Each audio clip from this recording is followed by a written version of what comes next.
Bien, amigos de Grupo Presente Multimedios, nos satisface muchísimo el poder platicar con el maestro Javier Sánchez Galicia, quien imparte conferencia en el marco de este segundo encuentro de marketing político a nivel nacional, el más importante a nivel nacional que se celebra en el estado de Tabasco, Sexto Poder. Él es director general de Kratos Estrategia y Comunicación, además es consultor en comunicación política para gobiernos estatales y también municipales, y es especialista en comunicación de crisis. 15 años de experiencia, ha participado en más de 100 campañas electorales. ¿Cuántos de estos 100 han ganado, maestro? Yo creo que cada día es más difícil ganar. Ajá. La competencia de los partidos políticos es cada día más pareja. PAN, PRI, PRD, Cierra, ¿no? y además terminan con unos cuantos puntos de diferencia, ¿no? Es decir, que un consultor hoy en día se enfrenta con una fórmula ganadora es una mentira. Hoy en día cualquiera de estos tres partidos, dependiendo también del estado, pero hay posibilidades similares de ganar. ¿Qué se necesita? ¿Qué se necesita para poder ganar? Yo creo que hoy en día ya no se puede utilizar la intuición, la tradición. Muchos años lo hice así y lo voy a seguir haciendo. Hoy en día es necesario ya un método, hay que hacer las cosas con orden, con planeación, con estrategia. Yo creo que decíamos hace rato en la conferencia que un político inteligente y un político profesional entiende que hoy en día necesita los nuevos instrumentos que presenta el marketing político para hacer las campañas más competitivas, no más ganadoras, porque también sería una falacia decir, es que si haces el marketing, lo aplicas el marketing político vas a ganar. No hay recetas ni fórmulas secretas, puede ser más eficiente, pero no necesariamente es una receta mágica. Sin embargo, bueno, son esas herramientas, quiero suponer, son las redes, son la vestimenta, la imagen, el discurso, todos estos elementos que se suman para, por lo menos, convertir a una persona y hacerla accesible, con credibilidad, etcétera. Yo iría algo más profundo. Yo creo que a veces confundimos el marketing político con la imagen pública. Es decir, el marketing político no es un grupo de diseñadores y maquillistas. El marketing político lo que hace es que encuentra cuál es la principal razón de voto del elector. Hoy la pregunta que se debe hacer un candidato es, ¿qué piensa el elector cuando vota? ¿No? Y lo que tenemos que hacer es, como candidatos y como consultores, es decir, en qué queremos que piense el elector cuando vote. Y hay una serie de razones en el ambiente, que si la seguridad pública, que si el empleo, que si estoy guapo, que tengo un copete grande, lo que tú me digas. El tema es en qué quiero que piense. ¿Y sabes en qué piensa el elector hoy en día? Piensa en él mismo, en su familia, en que pueda darle de comer al otro día a su familia. El nivel socioeconómico de la población de este país está en nivel D+D, que apenas si le alcanza para salir adelante. Estamos hablando más del 60%, y entonces aquel candidato que apele a las necesidades más urgentes de la población tiene más posibilidades de ganar. Es decir, de nada sirve llenar un estado, una ciudad de pendones, carteleras, si no me comunica nada, si no me dice que está cerca de mí, si no dice que entiende mis necesidades, y si no apela a las necesidades que yo tengo, ¿no? El marketing político moderno lo que hace es, encuentra en la mente del elector cuáles son sus expectativas, las recupera, las convierte en un mensaje y se las regresa.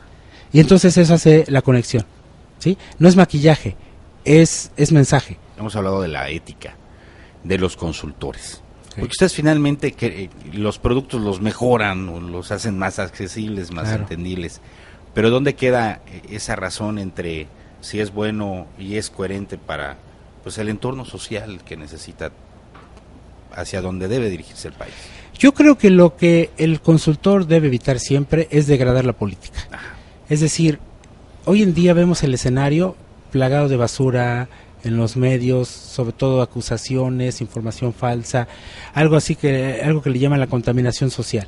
Es decir, no contribuye en nada al fortalecimiento de la democracia las campañas negras, por ejemplo, ¿no? ¿Por qué no hacemos un debate de ideas? ¿Por qué no decimos mi plataforma tiene estas características, esto es lo que plantea, y la plataforma del oponente dice esto, y las contrastamos? Una cosa es la campaña de contraste, y la campaña que dice yo lo hago bien y tú no lo haces bien porque lo has demostrado, y otra cosa es fíjate que en tu vida privada, yo creo que no hay que caer en eso. Yo creo que la ética del consultor tiene que entrar cuando este tipo de prácticas se empiezan a utilizar. Y las redes sociales es un campo fértil para este tipo de guerras.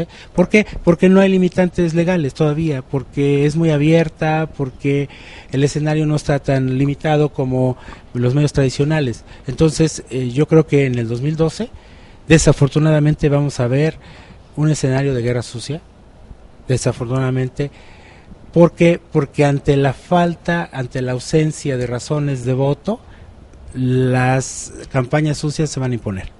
Ahora, los gobiernos estatales e incluso la federación que tienen estas instituciones de órganos electorales deben también igual influir mucho en lo que es una mayor participación de la ciudadanía en las elecciones para poder, por supuesto, también pues garantizar el respeto, el voto, la decisión de los ciudadanos de sus propios gobernantes, ¿no?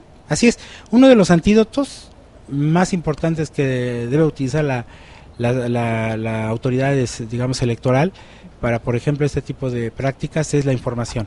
Es decir, hay que informarle a la gente qué se puede y qué no se puede hacer. De hecho, ya lo hacen. Por ejemplo, el tema de si coaccionan el voto, ¿no? O por ejemplo, que si tu jefe te obliga a que vayas a votar en favor de un partido, la gente como que ya está más consciente, ¿no? Sin embargo, creo que también debe saber el ciudadano cuáles son las limitantes de lo que los partidos pueden y deben hacer. Porque además, como decía hace un momento, el ciudadano común y corriente ya está más informado y además ya es más crítico, además rechaza, ¿no? Exige, y entonces ya no es tan fácil convencerlos, ¿no? Cuando ven que una mentira está disfrazada de verdad, la identifica ya muy rápido. O sea, la mentira cae por su propio peso. Y entonces yo creo que es más fácil para un candidato construir algo de peso que empezar a llenar el ambiente de mentiras, ¿no? Porque finalmente se le revierte y termina enredado en su propia mentira. Yo creo que aquí lo más importante es que la información sea clara, transparente y sea abierta para todos, ¿no? Me llama la atención, experto en comunicación de crisis. Esto significa que cuando hay pues situaciones negativas hacia la administración municipal, la administración gubernamental, estatal o federal, es donde se pueden establecer algunas estrategias para superarlas. Así es. Yo creo que la mayoría de los gobernantes piensan que nunca van a entrar en crisis, porque dicen todo lo hago bien, todo está planeado. Y luego si tienen personas alrededor que le dice que todo está bien. Así es, pero además de que le ocultan la información y ya cuando estalla el conflicto es cuando empiezan a entrar en su urgencia de resolver. Ahora, aquí el tema es que no necesariamente las crisis son provocadas por el propio gobierno, pueden ser situaciones exógenas. Ya decía yo en la conferencia que puede ser una inundación, puede ser un terremoto. Yo ya me imagino el conflicto para el gobierno japonés con el asunto del tsunami, ¿no? O sea, imagínense, el gobierno nunca en su vida iba a pensar que más allá del temblor, los terremotos que ellos enfrentan, los estuviera atacando ahora a otra situación natural. Pasa también en el caso de otros tipos de asuntos, ¿no? El asunto de los fraudes, el asunto de las huelgas, de los incendios. Yo creo que de los videos que salen, de las llamadas, porque además hoy en día ya nadie se puede ocultar, ni siquiera la vida privada. Ya nada. Todo es público, ¿eh? Claro, todo lo encuentran. Y además te voy a decir una cosa, si eres hombre público, tu vida es pública. Sí. Dicen, es que eso no lo saques porque es mi vida privada. Oye, pero es un hombre público. ¿Dónde está lo límite de lo privado y dónde está lo límite de lo público? Yo he dado conferencias sobre reputación online y digo, tengan cuidado con la red. Con lo que dicen en la red, lo que ponen. De repente suben en su juventud aquellos pecados y de repente vestidos ahí medio cosas raras y tomados y eso. Okay, y al marihuana. Claro, y al cabo del tiempo alguien lo encuentra, lo publica, lo sube y le afecta en su imagen. La red, somos lo que la red dice que somos. Claro, es el currículum. Así es, tu currículum está en la red. Y si tú quieres que te vean bien, construye tu imagen muy bien. Y si te dices, no hay problema, además es entre cuates y lo subo a Facebook que nadie lo ve. No, bueno. Todo está ahí. Todo el mundo todo está ahí. Entonces, yo creo que el político tiene que entender que si va a hacer una carrera política tiene que comportarse bien. ¿Sí? Porque el sol no se puede ocultar con un dedo. Pero ¿y cómo se puede enfrentar una crisis, por ejemplo? Para empezar, hay que estar preparado, ¿no? Yo siempre he dicho que las crisis son como las áreas de emergencia, ¿no? Hay que poner señalamientos, hay que saber que la puerta del costado está disponible para salir, que no tiene candados y que hay que abrirla fácilmente, ¿no? Siempre hay que buscar salidas, por si las dudas, o como el extinguidor de incendios, ¿no? Ahí está el extinguidor y que esté lleno, que no esté vacío. De tal manera que cuando pase algo, rompes el cristal y apagas el fuego. Claro, o sea, saber el procedimiento ABC. Exacto. Yo creo que ningún gobierno tiene un manual de crisis a un lado en el escritorio. No, nada más se improvisa. Se improvisa, normalmente se improvisa. Ahora, muchas crisis no necesariamente empiezan como crisis. Son pequeños problemas que se convierten en crisis porque no lo saben resolver. Se va haciendo grande la bola de nieve hasta que llega un momento en que no lo pueden resolver. Entonces, los gobiernos, como las empresas lo tienen, yo creo que las empresas son más previsores en estos casos y tienen sus manuales de crisis, que a diferencia de los gobiernos que no tienen un manual, decir, a ver, ¿qué haríamos? ¿Cuál sería el primer paso en el momento que estalle una crisis de cualquier tipo? Entonces, a subir, a ver, comité de crisis, acá dice que tiene que estar el secretario de Gobernación, el secretario de Seguridad, si es un tema de delincuencia. Si es un tema de salud pública, tiene que estar el de salud, ese es el comité. Llámenles y ya saben qué hacer.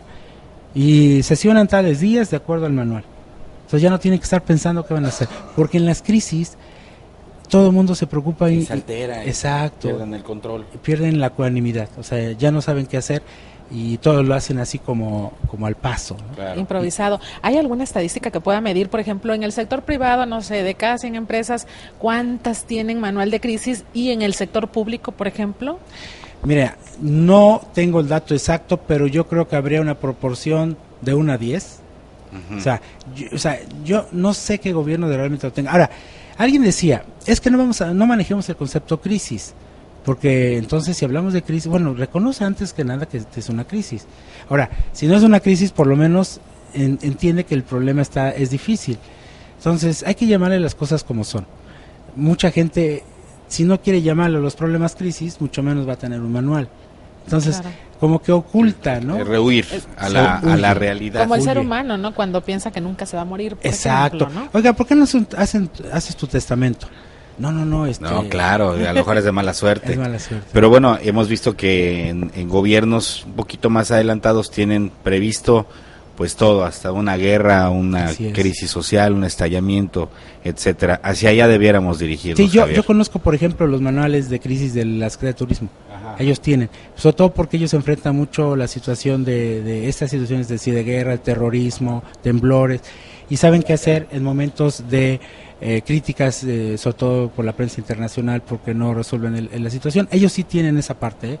Qué interesante. El turismo la tiene.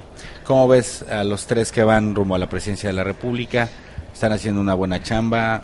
Yo predije, y no porque tenga una bola de cristal, ajá, sino porque yo veía digamos, los escenarios anteriores.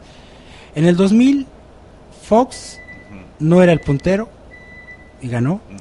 En el 2006, Calderón no era el puntero y ganó. Yo no sé qué va a pasar en el 2012 con el puntero, si también no va a ganar. Es decir, una cosa es la imagen, por eso es importante, y otra cosa es la política. Yo decía en noviembre pasado, en un foro muy parecido, ¿qué va a pasar cuando se acaba la etapa de la imagen y empiece la política de veras? Cuando ya haya 3 candidatos formales y cuando empiece la campaña. Entonces, se ha reducido la brecha entre los 3 candidatos, la candidata del PAN ha ido creciendo, el candidato del PRD ya se estancó y el candidato del PRI ya no puede crecer más. O sea, porque si no, ya no alcanza, ya no suman 100. Claro. ¿Qué va a pasar acá? ¿Cuál es la solución para que el candidato del PRI pueda seguir teniendo esa distancia? Que crezca el candidato del PRD, ¿sí? Para que el voto anti-PRI se reduzca y se distribuya entre PAN y PRD. Ese creo que puede ser un escenario posible, pero hay que meterle aire a López Obrador. Grupo Presente Multimedios. Evolución, comunicación, compromiso.